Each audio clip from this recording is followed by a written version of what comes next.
Welcome into another edition of Bama and Bourbon with Aaron Suttles from Yale, Alabama. I'm Lance Taylor from the Next Round. This is Tide Pods. That's the channel. I am right. I've got see Dunaway over in the corner. It's Roll Tide Pods. Okay. You dicked up on something the other day on the War Eagle or whatever the other. We got too many channels. Not enough channels. We've got too many channels at one time. This is funny because this looks like a Tennessee whiskey. Yeah. It's got the volunteer, but I'm looking at Dunaway right now, and he's got the creamsicle. You guys are both Bucks fans. We're bringing that back out this year. I wonder if this is telling that we record here on a Monday and the Bucks host the Eagles tonight. My hopes aren't high. Are they not? No. Hey, you're undefeated right now with Baker. Yeah. So this is where we talk Bama and we talk bourbon, and this is a bourbon I've never had, Pinhook. We'll give you the background on them in a little bit. It's brought to you by MyBookie. Go to mybookie.ag. Sign up and get you an account right now. They're giving 110% back. So can't beat that. Put $100 down, you get $110 right there in your account. Put in that promo code NEXTROUND, mybookie.ag. Okay, a win's a win, right? I mean, when you've got Ole Miss coming in town, you're a 7-point favorite. The offense looked really bad in the first half, but the defense played lights out in the second half. Alabama outscores them 18-3 in the second half, and they beat a ranked team.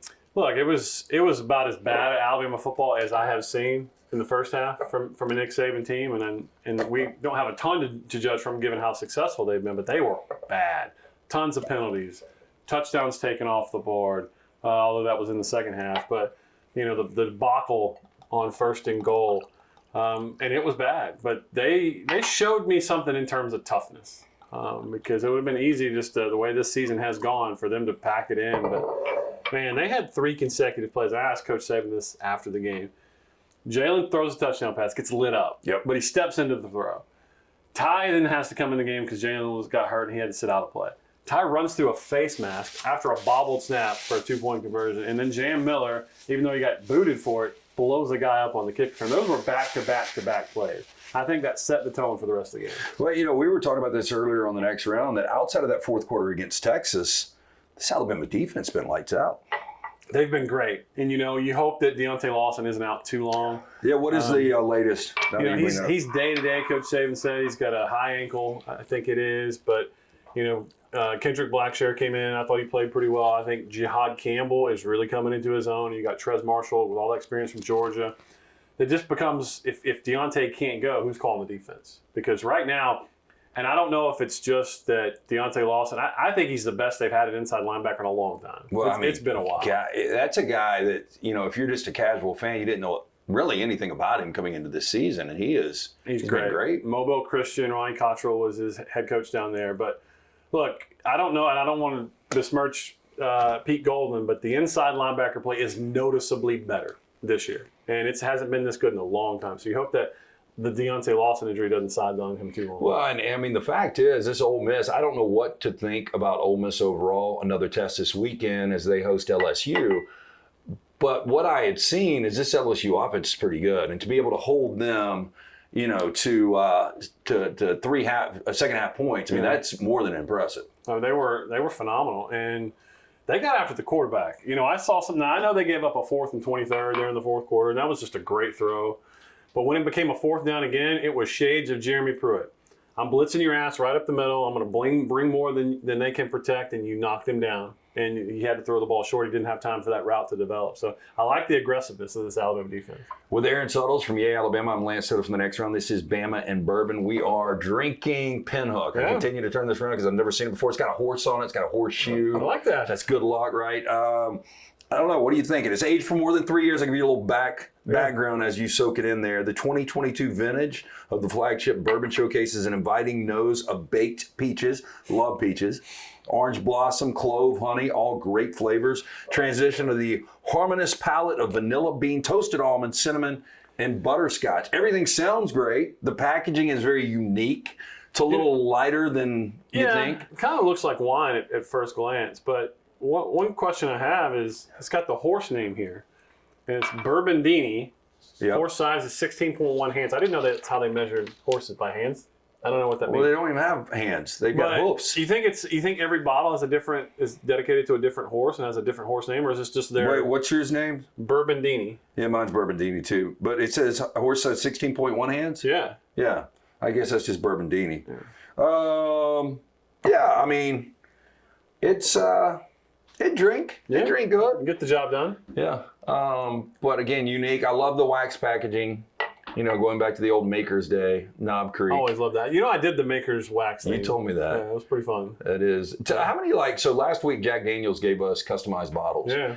Do you have a lot of customized bottles? I do. I've probably got 20. You know, I got more comments from people who are, I won't call them bourbon snobs, but they're like, so you put Jack Daniels isn't a bourbon. Whiskey, yeah, Jack Daniels is a whiskey, but I'm like, it's the name of the show, guys. Just roll with it. We do have, we go back and forth with both sometimes. It's just the name of the show. We like, if it's whiskey, if it's bourbon, if it drinks, we'll drink it. So Ole Miss, Quinshon Judkins, I don't know what's going on. I mean, he only gets 13 touches. Banged up. He's got to be banged up, but, you know, there were times where he looked really good in that game, and I'm just surprised he didn't get more opportunities. I mean, Ole Miss, 56 yards on the ground, averaging less than 2 yards a carry. Again, back to that Alabama defense. They look great, but I don't know what to think about Ole Miss moving forward. Again, big test this week with LSU. Where are you on Ole Miss? I like them. Obviously, what they've done with that offense is impressive. Alabama, I think we can't discount how good their defense is, but I think so much of it starts with Lane. You know, I was listening to one of you guys' podcasts. I like Tyler Siskey a lot, what he had to say about Lane last week. He knows Lane. He knows the people in Alabama building. Lane's got to grow up at some point. You got to, man. And I think it only hurts his team. Like, and I don't know why people if that's your style of winning and you're winning at a high level, okay. Like Deion, ultimately, you're going to get used to his style if you're a Colorado fan because he's going to ultimately win. But Tyler actually sent me a text on Saturday and he said, "Do you realize?" And I don't know if you heard this yet. This is crazy though, because Lane Kiffin is. I think he's in top 10 salary still in college football. Because he used the Auburn job to do it. But with teams that in the regular season with 9 or more wins in his head coaching career, going back to USC, he's 1-20. Wow. Versus teams with 9+ wins. You know, I thought Neil McCrease summed it up pretty good last year. He said how much that Lane sort of pushes all in for Alabama, and then last year they fell apart. They didn't win. I thought a lot of that was Auburn too, though. Probably. I just think he's made it so personal with Alabama. I think his team reads into that. I'm curious to see how they respond after this. But you know, going poking Nick Saban is just not a good idea. It's not a good idea. And I love when people are called out and they respond. And Dallas Turner seems like one of those guys. You know, people are like, he wasn't as good as he should have been last year when you had Will Anderson on the other side, and then. Early on, he wasn't good, and then the last couple of games, 4.5 sacks. Yeah. So he's been in not only the sacks, but you've heard 41's name called a lot. Yeah, and you know, 15 Dallas and 41 Braswell, they've played well. Yeah, and I want to qualify when I say he didn't play well last year because I always want to be fair to the player. I don't know what their assignments are. Sometimes I don't know if he's playing the run or if he's dropping back. I just know he didn't have the season we expected. Maybe that's why Nick Saban hates expectations so much, but. He has been on fire these last 2 weeks. There was a play Saturday against Ole Miss. There was 2 holding calls on Ole Miss during the play, and Dallas still got the sack. So he leads the SEC in sacks. I don't know if you know that. He's got 4.5. And Braswell is tied for third with 3.5. So that pass rush is getting after it. Well, like 5 sacks Saturday against Ole Miss. Ole Miss got a very mobile quarterback in Jackson Dart. Now, on the other side, as good as Alabama looked defensively, the offense, it's still a question mark. Yeah. Ole Miss had 4 sacks. Alabama averaged less than 3 yards a carry. I thought Jace played a good game. He did. Milroe in the second half played a good game. I mean, there's no excuse from first and goal at the 1 and to have an implosion like that, to have the read he had in the end zone. Yeah. Snap. I mean, there's a lot of things you could be critical of offensively for Alabama. And I think you're going to see more of that as the season continues. So you cannot hang your hat on this offense. There are things that they're going to do well, and there are times they're going to play well, and then they're going to do things that make you scratch your head. I was sitting next to an Alabama staffer right after Ja'Cory Brooks blocked that punt, and I said, they're golden as long as they don't go from the shotgun. And sure what do they do? You got a 220-pound quarterback. I do not understand. And someone said, well, yeah, but that's not their offense. I don't care what your offense is. Get him under center. Short distance situations, and we brought this up on the next round too, and I think a lot of people have brought this up. But you saw what Jalen Hurts in Philadelphia, that quarterback sneak was unstoppable. Literally, it was 100% it's so effective. last year. they're thinking about outlawing the play from the NFL. So why would you not do that when you've got the same type, at least, skill set? Obviously, he's not nearly as good as Jalen Hurts, but physicality. I mean, you've got that type of quarterback, and this doesn't make sense at all. And what happened to the Alabama jumbo package? And I'm not talking about the Shula jumbo package. I'm talking about bringing in Deron Payne as a lead fullback. I'm talking about bringing in you moved him to Kendall Randolph, who was a tight end, but he was an offensive tackle, putting him in the backfield. What happened to the beef and just overpowering people? They did that in the second half. Now that they did it, out of the shotgun, but I thought that attitude and the toughness, and it was good to see Tyler Booker win SEC Offensive Lineman of the Week. That's got to translate. And I thought, I do think them pulling Caden Proctor, I think that sent a little spark in him. So we'll see if it translates. This is Bama and Bourbon with Aaron Suttles from Alabama. I'm Lance Taylor from the next round. Like and subscribe. Roll Tide Pods. That's what it is on. Like and subscribe. And we are drinking again with the horse, the Pinhook, intended for everyday drinking. I love how they do that. Everyday drinking. Yeah. Not weekends, not once a week. Everyday drinking. Pinhook's continuously available flagship bourbon, great in cocktails or as a straight pour. They blend and proof to make the best, not necessarily the same whiskey every single time. Each year's vintage features slight variations that capture the unique attributes of every barrel. That is Pinhook. Tell us about Yay, Alabama. How can people get involved? Brought up again the point today to Joel Klatt that Auburn's quarterback situation is one of the worst I've seen since watching college football. It's the worst in the SEC, in my opinion. Alabama's quarterback situation, at least you can be optimistic about it. But you look at teams like Washington State with Cam Ward, Kansas with Jalen Daniels, Duke with Riley Leonard. They've got quality quarterbacks, and all it takes is a little money. It does, and that's what we're here for. And let's call it what in today's college football, you have to have a war chest, and that's what Alabama is striving to build. Not just for football. Obviously, football's got to be healthy, and they're going to be number one every 100 times out of 100. But it's across the board. We want to have the best athletic programs in the country, regardless of sport. But yeah, I won't say his name because I don't know if I'll get in trouble for it, but there was a 5-star quarterback on the sideline Saturday. And, for Alabama to get that type of player, they don't need to set the market, but they need to be competitive. And to be competitive, Alabama's got to be healthy. Yeah, look, and I really believe that a quarterback, because when we brought that up to Joel Klatt, he said if Alabama had Cam Ward, a quarterback that started his career at Incarnate Word, he said Alabama, to me, would be by far the best team in college football, and they would win a national championship. And that's got to be hard to stomach if you're an Alabama fan, knowing that a kid like that's probably going to go 9-3 and have a really nice year and go to a Holiday Bowl or something. But that could be the difference in winning a national championship. So to me, those kind of quarterbacks are worth millions of dollars. They are. And look, I will agree with that to an extent. Offensive line's got to get better. Oh, yeah. And I'll wear this one because I came to you guys' show early in the summer and said I thought this was going to be the most talented group on the team, and they have not played up to their potential. I think they've showed signs of it, but they have allowed too many sacks. They have too many negative. Alabama had 10 negative plays in the first half against Ole Miss, so they got to be more consistent. It starts up front. Okay, I'm excited about this because I'm actually going to Auburn for Georgia. There you go. So I'm going to get down there, 11 o'clock, watch USC in Colorado, go to the game, leave directly after the game, and hopefully be on the couch with a bourbon for 8 o'clock kick. I know it sucks for you having to go to Starkville at 8 o'clock at night. It's such a weird kick time.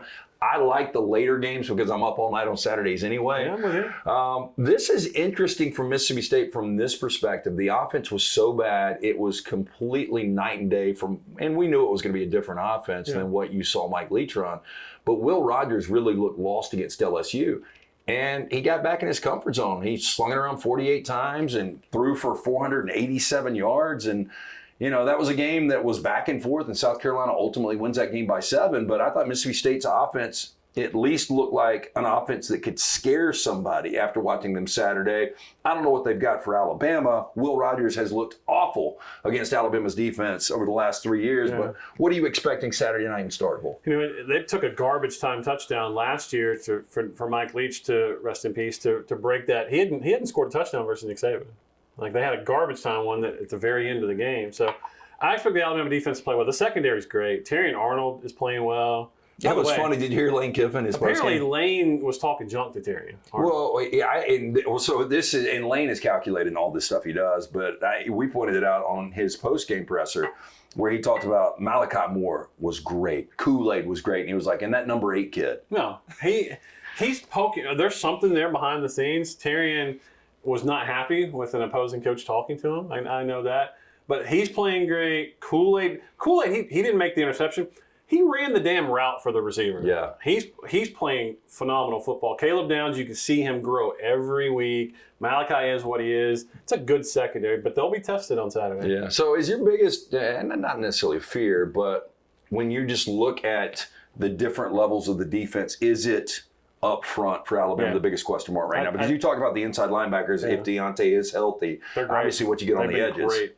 You look, I think it's pass rush. They got after the quarterback Saturday, and look how well the defense did. Yeah. When they did not get after the quarterback versus Texas, Texas puts up 34. Now, the offense put them in bad spots all night, but when they get pressure, this is a hellacious defense. So this Alabama numbers, I've seen it 12.5. I've seen it up to 14.5. It's going to be around 2 touchdowns. Who do you like in this one? I mean, Alabama seems like they might be a little flat, a lot of emotion. That's why I'm worried. Is this team mature enough to handle success? That's why I would not be surprised, because he didn't do it today.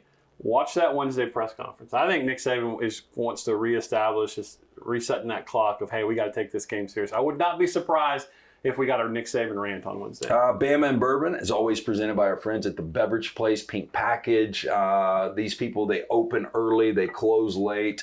They've got bourbons, all types of bourbons, Pinhook there, mixers, ice, lemons, limes, anything you need for your tailgate Saturdays and Sundays. They've got it at the Beverage Place and Pink Package. 8 o'clock game. Yeah. You like Mississippi State. This is one of those games I cannot pick to save my life.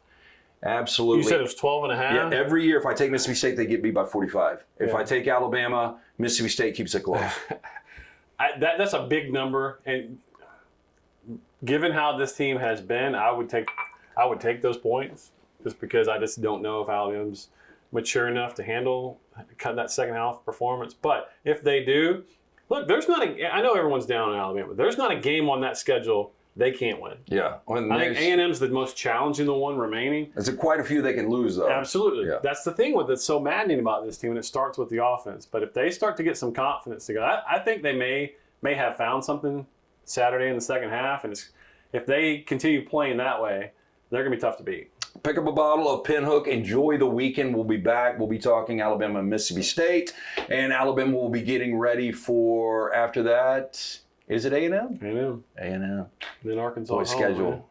Season's flying by. I know, it's crazy. Yeah, Alabama's Aaron Suttles. Special thanks, Beverage Place, Pink Package, Pinhook, our friends at mybookie.ag. Remember, use that promo code NEXTROUND, and you're going to secure that bonus 110%. So you put in $1,000, you're going to get $1,100 back. It's that simple. Put in promo code NEXTROUND. Like and subscribe. Roll Tide Pods. It is Bama and Bourbon.